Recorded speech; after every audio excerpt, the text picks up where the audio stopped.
Generic formulas allow for the creation of almost any numeric formula using mathematical expressions. Starting from the main Abacus page, I'll need to select the button that says Create Formula.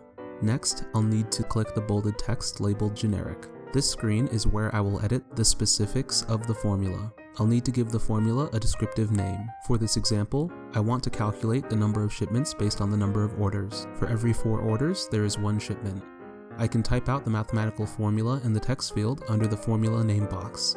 I'll start by typing out an @ symbol and referencing the orders field I want to divide, a / to signify division, and the number 4 for the amount of orders there are in a shipment. Next, I'll choose the result field where I want the result of this calculation to go. This will be the shipments field. Lastly, I'll need to save the formula by clicking the Save Formula button. Next, I'll move on to creating the execution plan. I'll need to specify when I want the plan to execute the formula. For this example, I'll want that to be when an issue is created or when an issue is updated. Once the plan is saved, I'll head back to the main page and create a ticket.